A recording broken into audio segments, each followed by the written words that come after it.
জানলে অবাক হবেন, ভারতের ৫৫ থেকে ৭০ কোটি লোক এখনও খোলা জায়গায় মলত্যাগ করে।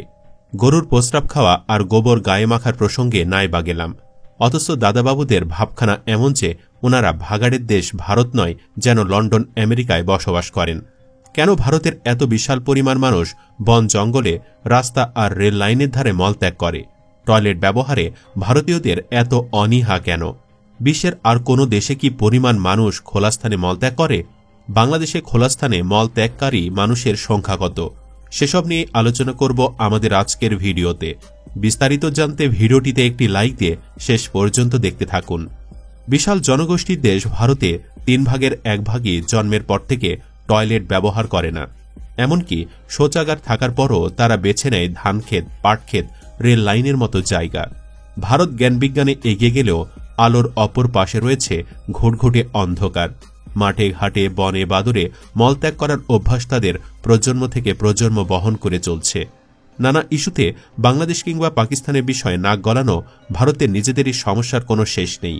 শৌচাগার নয়, ভারতীয়রা ভালোবাসে খোলা জায়গায় টয়লেট করতে। রেল লাইন থেকে শুরু করে খোলা মাঠ আর নদীর পাড়, কোনো কিছুই বাকি রাখে না ভারতীয়রা। ভারতে এমনও অনেক অঞ্চল আছে যেখানে বেড়াতে গেলে চতুর্পাশে চোখে পড়ে শুধু মানুষের মল আর মল। শুধু পুরুষ আর শিশুই নয়, নারীরাও উন্মুক্ত স্থানে প্রকাশ্যে টয়লেট করতে পছন্দ করে। লজ্জাশরমের মাথা খেয়েও ভারতের অন্ততপক্ষে ৬০ কোটির বেশি মানুষ অভ্যস্ত খোলা স্থানে মলত্যাগ করতে। আধুনিক যুগে তাদের মলত্যাগের বিষয়টি মাঝে মধ্যেই বিভিন্ন ভিডিও ক্যামেরায় ধরা পড়ে। বিশ্ব যেখানে আধুনিকতার দিকে আগাচ্ছে, ভারত যেন সেই দিক দিয়ে উল্টো মেরুতে যাত্রা করেছে। খোঁজ নিয়ে জানা গেছে, ঘরের পাশে কিংবা বেডরুমে থাকা অ্যাটাচ টয়লেট ব্যবহার করাকে ভারতীয়রা ধর্মীয় দৃষ্টিকোণ থেকে অশুভ মনে করে, তাই তারা উন্মুক্ত স্থানে মলত্যাগ করতে পছন্দ করে। সব ধর্মেই কম বেশি কুসংস্কার আছে, কিন্তু ভারতীয় হিন্দুরা যেন একটু বেশি কুসংস্কারাচ্ছন্ন। ভারতের বিভিন্ন স্থানে দেখা যায় হিন্দুরা গরুর প্রস্রাব খাচ্ছে, অথচ বাংলাদেশেও তো হিন্দু ভাইয়েরা আছেন, তারা তো কখনোই এসব করে না। এর আগে ভারতে গোমূত্র পানের হিড়িকে বাজারে মূত্রের দাম দুধের দামের ৩ গুণ হয়ে পড়ে। ভারতীয় হিন্দুরা মনে করে গরু গর্ভবতী থাকা অবস্থায় যে প্রস্রাব করে তাতে নাকি ডায়াবেটিস সহ বিভিন্ন রোগের উপশমকারী উপাদান বিদ্যমান থাকে, তাই দুধ রেখে দলে দলে গ্লাসে গ্লাসে গোমূত্র পান করে তারা। যাই হোক, আমাদের আজকের ভিডিওর প্রসঙ্গ গোমূত্র নয়, মূল আলোচনায় ফেরা যাক। জাতিসংঘের এক রিপোর্টে বলা হচ্ছে, বিশ্বে ১০০ কোটি মানুষ এখনও খোলা জায়গায় মলত্যাগ করে এবং এর ফলে কলেরা, ডায়রিয়া এবং হেপাটাইটিসের মতো মারাত্মক রোগব্যাধির বিস্তার ঘটছে। এর মধ্যে সবচেয়ে বেশি ভারতে। জাতিসংঘের শিশু সংস্থা ইউনিসেফ এবং বিশ্ব স্বাস্থ্য সংস্থা তাদের রিপোর্টে বলেছে, খোলা জায়গায় মলত্যাগের অভ্যাস সবচেয়ে বেশি ভারতে। দেশটির ৬০ কোটির বেশি মানুষ উন্মুক্ত জায়গায় মলত্যাগ করে। ভারত সরকার স্বাস্থ্যসম্মত পায়খানা তৈরির জন্য শত শত কোটি ডলার ব্যয় করেও পরিস্থিতি খুব বেশি বদলাতে পারেনি। স্বাস্থ্যসম্মত পায়খানা তৈরি করে খোলা জায়গায় মলত্যাগের অভ্যাস বন্ধের জন্য শত শত কোটি ডলার খরচ করা হলেও এই অর্থ কার্যত নর্দমায় গেছে বলে মন্তব্য করা হয় জাতিসংঘ রিপোর্টে এক্ষেত্রে সবচেয়ে কঠোর সমালোচনা করা হয়েছে ভারতের। ইউনিসেফের একজন বিশেষজ্ঞ বলছেন, স্বাস্থ্যসম্মত টয়লেট সুবিধা তৈরির ক্ষেত্রে বাংলাদেশ সরকারের কৌশল যেখানে ব্যাপক সাফল্য অর্জন করেছে, এর বিপরীতে প্রতিবেশী ভারতের কৌশল ছিল খুবই দুর্বল। ভারত মানুষকে টয়লেট মুখ করতে সিনেমা থেকে শুরু করে অনেক প্রচারণা চালিয়েছে, কিন্তু কাজে আসে না। ভারতের হিন্দুরা পড়ে আছে বাংলাদেশকে নিয়ে, নিজেরা মুসলিম নিধন করে বাংলাদেশের হিন্দুদের নিয়ে মায়া কান্না করে। ফেসবুকে বাংলাদেশের নামে আজে বাজে মন্তব্য করে খোলা জায়গায় গিয়ে বাথরুম করে। বিশ্বের টয়লেট ব্যবহার না করা যত মানুষ আছে তার বেশিরভাগই বাস করে ভারতে, আর এতে তৈরি হচ্ছে গুরুতর স্বাস্থ্য সমস্যা। কিছুদিন আগেও ভারতের গ্রামীণ এলাকায় বসবাসকারী ৬৮% পরিবারের কোনো টয়লেট ছিল না। সরকার বিনা খরচে টয়লেট করে দিলেও তারা খোলা স্থানে মলত্যাগ করে। শুধু গ্রামগুলোতেই নয়, দেশটির শহরগুলোতেও ছড়িয়ে ছিটিয়ে আছে এমন অসংখ্য চিত্র। বিশ্বের সবচেয়ে দূষিত শহরের তালিকায় বছর জুড়ে নাম থাকে ভারতের রাজধানী নয়াদিল্লির। তবে এর চেয়েও লজ্জাজনক এক তালিকায় এখনও ভারত শীর্ষে। যদিও সেই ইস্যু নিয়ে কথা বলতে সংকোচে ভোগে দিল্লি, তবে বিশ্বব্যাংক, জাতিসংঘ সহ বিশ্বের যে কোনো আন্তর্জাতিক ফোরামেই ভারতের খোলা জায়গায় মলত্যাগের মতো অস্বাস্থ্যকর সমস্যাটি সবসময় আলোচনার কেন্দ্রে থাকে।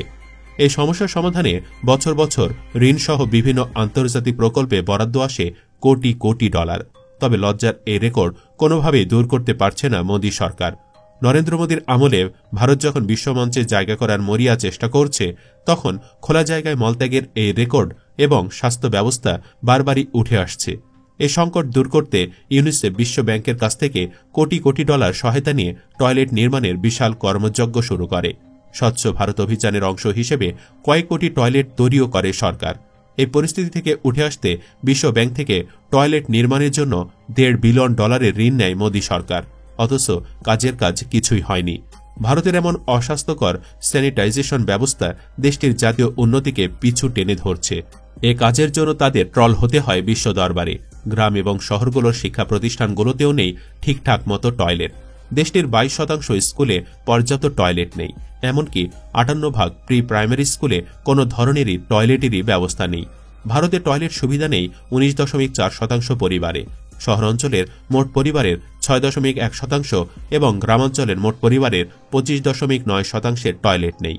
ভারতে যে রাজ্যে টয়লেট সুবিধা সবচেয়ে কম রয়েছে সেগুলো হল বিহার, ঝাড়খণ্ড, ওড়িশা, মধ্যপ্রদেশ এবং উত্তরপ্রদেশ। এসব অঞ্চলে ট্রেন ভ্রমণে গেলে হরহামেশায় চোখে পড়ে নারী পুরুষ থেকে শুরু করে শিশুরা সবাই লজ্জার মাথা খেয়ে পশ্চাৎ দেশ বের করে রেলের ধারে কিংবা মাঠের মধ্যে মলত্যাগ করছে। ইউনিসেফ এবং বিশ্ব স্বাস্থ্য সংস্থার রিপোর্টে বলা হয়, সাব সাহারান আফ্রিকার 26টি দেশেও এখনও খোলা জায়গায় মলত্যাগের অভ্যাস বাড়ছে। সেখানে সবচেয়ে খারাপ অবস্থা নাইজেরিয়ার। দেশটির প্রায় 4 কোটি মানুষ এখনও উন্মুক্ত জায়গায় মলত্যাগ করে। মরিয়া মোদী সরকারের আমলে এবছর ভারত শুরু করেছে আমাদের শৌচালয় আমাদের সম্মান নামের প্রকল্প। দেশবাসীকে খোলা জায়গার পরিবর্তে টয়লেট ব্যবহারে উৎসাহিত করতে পঞ্চায়েতের মাধ্যমে প্রতিটি গ্রামে চলছে সচেতনতা বাড়ানোর উদ্যোগ। তবে সহসাই খোলা জায়গায় মলত্যাগের রেকর্ড পিছু ছাড়াতে পারবে না বলেই ধারণা করা হচ্ছে। গবেষণায় দেখা গেছে ভারতের 24 লাখ গ্রাম পঞ্চায়েতের মধ্যে মাত্র 24,000-এ খোলা জায়গায় মলত্যাগের অভ্যাস পুরোপুরি দূর হয়েছে। ভারতের নয়াদিল্লি ভিত্তিক সংস্থা সেন্টার ফর সায়েন্স অ্যান্ড এনভায়রনমেন্টের মহাপরিচালক সুনীতা নারায়ণ বলেছেন, দ্রুত উন্নয়নশীল ভারত তাদের নিজেদেরই মলমূত্রে তলিয়ে যাচ্ছে। বিজ্ঞান বিষয়ক বিখ্যাত গবেষণা সাময়িকী নেচারের 14 জুন সংখ্যায় প্রকাশিত এক মন্তব্যে তিনি কথা বলেছেন। বাংলাদেশে কত মানুষ খোলা আকাশের নিচে মলত্যাগ করেন বা প্রকৃতির ডাকে সাড়া দেন সে হিসাব দেখা যাক। সর্বশেষ খানার আয় ও ব্যয় জরিপ অনুসারে দেশে খানার সংখ্যা 3,52,84,131। সে হিসাবে 1,59,964টি পরিবারের সদস্য উন্মুক্ত স্থানে মলত্যাগ করেন। এরা মূলত ভাসমান পরিবার। 18 কোটি মানুষের তুলনায় এই সংখ্যা একেবারেই নগণ্য। সুপ্রিয় দর্শক, সার্বিক বিবেচনায় আপনার কি মনে হয়, মানুষ হিসেবে কোন দেশের মানুষ বেশি সভ্য, ভারত নাকি বাংলাদেশ? কমেন্ট বক্সে জানিয়ে দিন আপনার মতামত। ভিডিও ভালো লাগলে লাইক দিন এবং শেয়ার করে সবাইকে জানার সুযোগ করে দিন। এই চ্যানেলে আজই প্রথম হলে অন্য ভিডিওগুলো দেখুন। ভালো লাগলে সাবস্ক্রাইব করুন। ধন্যবাদ।